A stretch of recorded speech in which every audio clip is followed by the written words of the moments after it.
Critical correction to your earlier thinking. You were thinking, where does locks becomes assembly? Wrong framing. Locks does not directly become assembly. Correct framing. The VM that runs locks becomes assembly. So the VM that runs locks is actually written in C,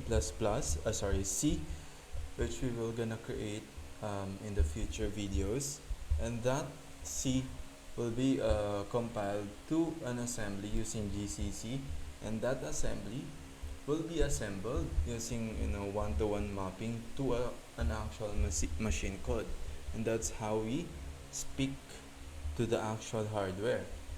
Why this design exists? Deep reason: because writing a compiler directly to assembly is extremely complex. So we insert a layer, language, to bytecode, to VM, to assembly.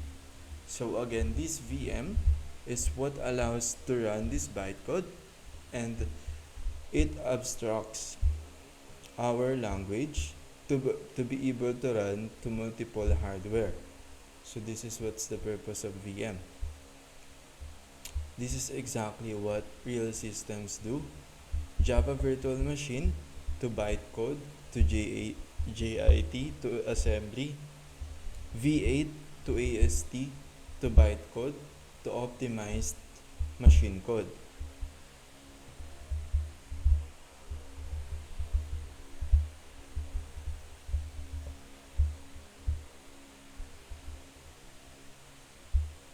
So a Java Virtual Machine is where you run the bytecode and then just in time to assembly. And for V8, so we have a V8 converted to an AST to bytecode.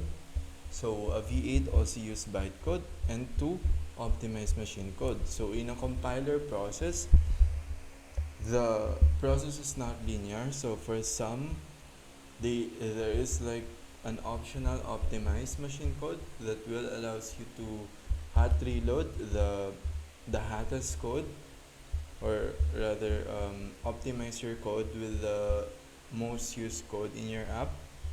If you want exact code, your level, you can actually see assembly from clocks. So run this gcc dash s vm.c. So this outputs vm.s to actual assembly file, or more detailed gcc dash o0 space dash s vm.c dash o vm.s, then open vm.s and find add sd xmm0 comma xmm1 semicolon floating point add. So that is your a plus b. Final insight: this completes your model. Crafting interpreters teaches you how to build a virtual CPU. GCC turns that virtual CPU into a real CPU program. So this virtual CPU is kind of like your language, transforming it to an actual value that your CPU could run. So that's virtual CPU is the virtual machine running your bytecode, and then turning that into an actual assembly and then mapping that using assembler to a machine code is where the real CPU program is. So the deepest connection, clocks VM equals software defined machine. GCC translates toward to hardware machine. CPU is equals to physical execution. Final answer: lock is never directly compiled to assembly. The CVM is compiled to assembly. Your op underscore add becomes a plus b, which is add instruction, transistor switching.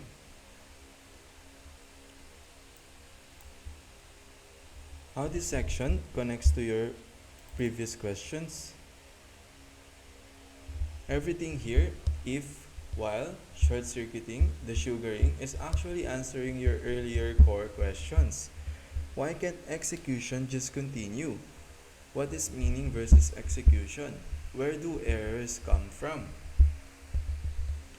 The hidden unifying idea: execution is not just running instructions, it's controlled evaluation. So this is what we were saying it's not just a sequence of execution, rather a controlled evaluation of expression. So it's not like a controlled code like an if-else branch. A more accurate of looking at this is a controlled evaluation of regular expressions. So this chapter introduce concept if what it really teaches conditional evaluation. Some code is not evaluated, and/or partial evaluation, short circuiting, while repeated evaluation with condition. For desugaring, syntax is not equal semantics. Deep connection to your earlier confusion. Before you were thinking program to CPU to runs everything. This chapter show program to interpreter decides what gets evaluated. The interpreter is controlling execution, not the CPU blindly running everything.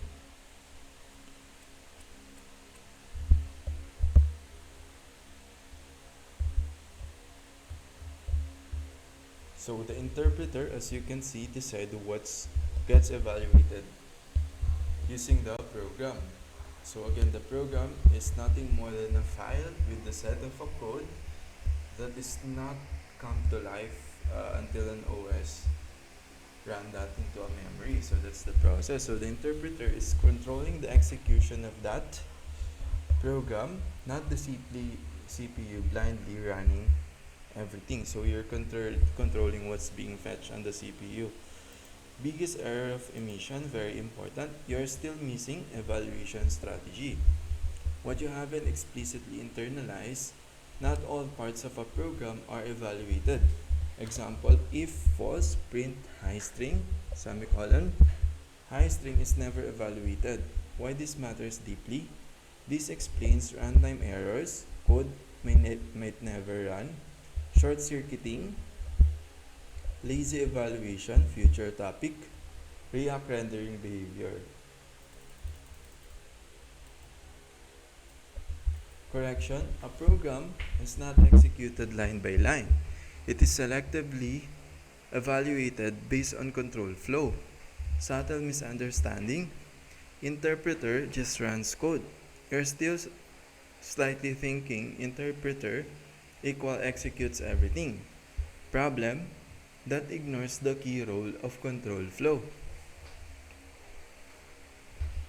Precise version, interpreter equal tree walker that decides which branches to evaluate. Evidence from the code, if is true,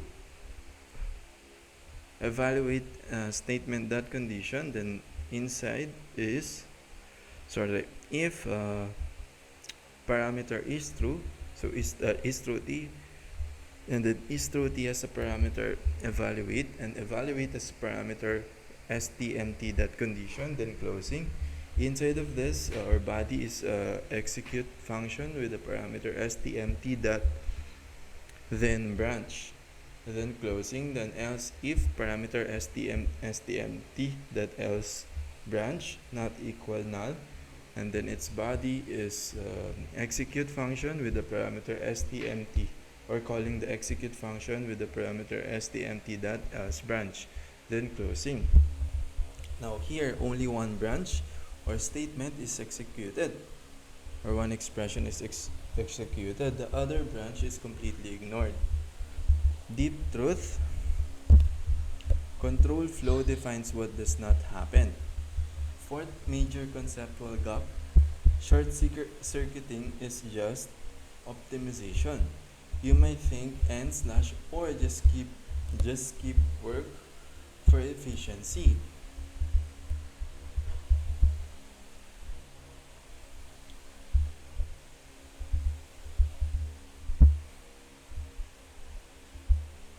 This is wrong and dangerous later. Short circuiting is not optimization, it is semantics. So the and or actually doesn't skip the work, or it doesn't short circuit for optimization.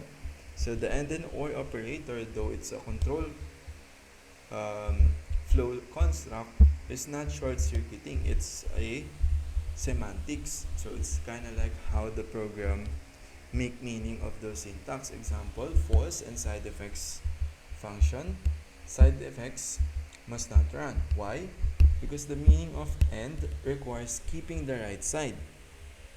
So that's false and side effect. So it should return or skip, it should skip the right side. So correction, some parts of a programs are defined to never be evaluated. So some of your code are there so that it would never be run. So it's kind of counterintuitive to think that you're gonna write a code that's meant not to be run. So that's the purpose or that's the meaning of your program. I mean, some program does that, or it's really possible, or rather, it's part of a programming. Missing concept. Number 5, non-evaluation prevents errors. These directly connect to your earlier runtime error questions. Example, false end 1/0. That's no error. Why? Because 1/0 is never evaluated. This answers your earlier question, why do some errors not occur? Because the code that would cause the error is never evaluated. 6, misunderstanding. Syntax defines behavior. The for loop section exposes this. What you may think, for dot dot dot and then that another, it's a fundamental feature, so that you might think that's a fundamental feature or a for loop. Is reality is it's just a syntactic sugar, like proven by the sugaring. So the for loop is not really a built-in function, rather just a syntactic sugar or another way of defining this. So this is actually what is the built-in function. The initializer, semicolon, then while condition, inside is a body, and then increment. Correction, syntax is just a different surface form of the same semantics. So you can have many syntax that that say the same semantics. Big omission, programs are transformed before execution. You haven't fully internalized, the parser can rewrite the program. This is huge for advanced topics, compilers, Babel, React, optimization, macro systems. Correction, the program you write is not the program that runs. 8, subtle misunderstanding. Execution is linear. Your earlier thinking leaned toward line 1 to line 2 to line 3. Reality, execution is branch, skip, loop, repeat, condition, skip. Better model, execution is a graph, not straight line. So we've been discussing this because a branch could be skipped and then it could loop, execute those loop or condition until it meets the condition, repeat the loop, and then another condition, then skip. So it mimics more of a graph, not a straight line. 9, missing abstraction. Control flow equal manipulation of evaluation order. This is the deepest omission. Everything in this chapter is like feature if what it really does chooses path, feature while what it really does repeats evaluation, feature and slash or what it really does conditionally skips evaluation, feature for what it really does rewrites into simpler evaluation. Unified idea, control flow equal control over evaluation order and inclusion. So all of the control flows constructs, the if, while, and slash or, and for are just a control over evaluation order of the expression at runtime. So where you are slightly hand wavy, you tend to say execution, running, CPU. Problem, these are too low level for what's happening here. Replace with evaluation, semantic rules, AST traversal. 11, what will block you later if not fixed? These are the dangerous ones. First, thinking everything executes breaks understanding of lazy evaluation, async systems, React rendering. So the lazy evaluation means kind of like a control flow construct that would not execute it if it not met that condition, such as with the for loop and slash or with the while loop. A sync system, so that's an IO. So if a network did not respond, therefore that part of code that responsible for executing after it received that network response would not be execute. And with React rendering as well, because for React rendering it must meet some conditions there, such as an IO, it could be an IO or a lazy evaluation as well, so it will not render. Second, thinking syntax equal meaning. It breaks compiler design, language design. Third, ignoring non-evaluation breaks error reasoning, optimization.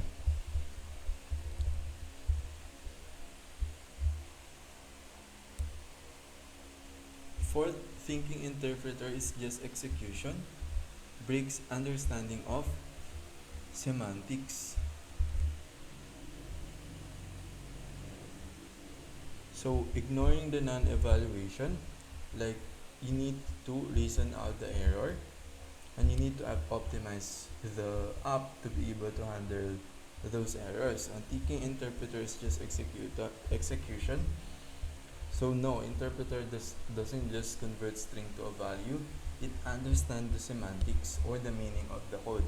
Final corrected model, program execution is AST to interpreter to controlled evaluation to result. So we have the syntax tree, and then we have the interpreter. Interpreter evaluates string to value, and that evaluation has it is a controlled evaluation, meaning some part of those code that was evaluated are meant not to be executed at runtime. And result, control flow does decide what to evaluate, when to evaluate, whether to evaluate. Runtime errors occurs when evaluation is required but no valid result exists. Final insight, this is one you were missing. A program is not a sequence of instructions. It is a set of possible evaluations, and control flow chooses which one happen.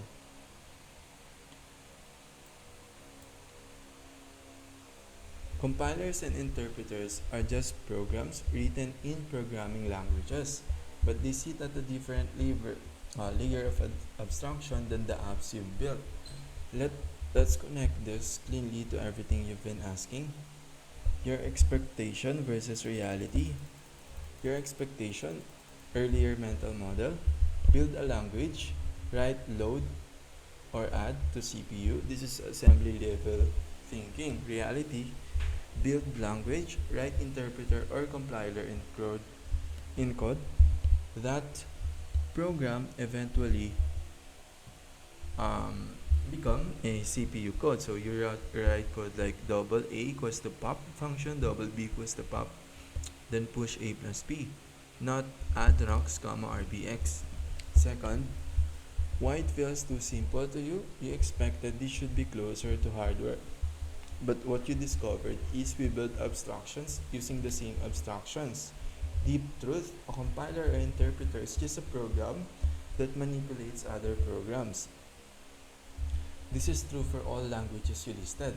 Let's map your stack, JavaScript or TypeScript or Next.js or React. It's written in JS or TS. It runs on engines like V8. V8 is written in C++. So the pipeline, JS to V8 to machine code to CPU. Now Java or Spring Boot, it is compiled to bytecode. It runs on Java Virtual Machine, which is written in C.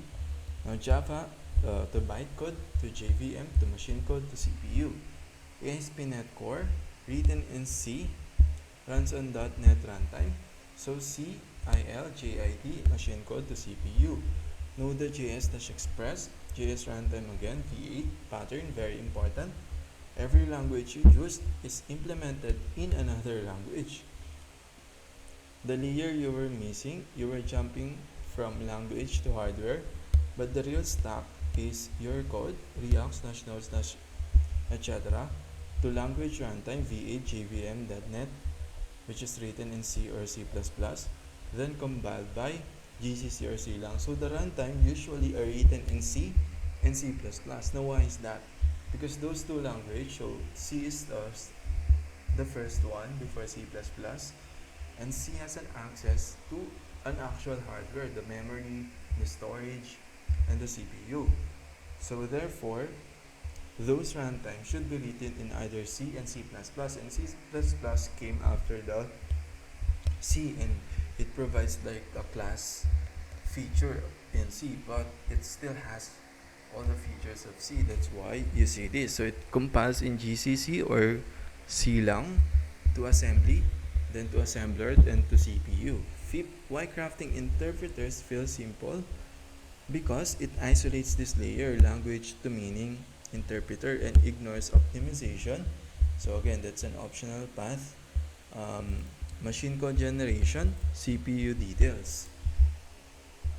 Key realization, you are building the logic of a language, not the hardware execution. Subtle misunderstanding you still have. If it's just code, then it's simple. Correction, it's simple in syntax but deep in abstraction. Example, this looks simple. If is truthy, function is truthy, if parameter is truthy, with a parameter evaluate with a parameter stmt.condition, then inside of this if body is we call the execute function with the parameter stmt.then branch, but it encodes control flow, evaluation strategy, semantics of truthness.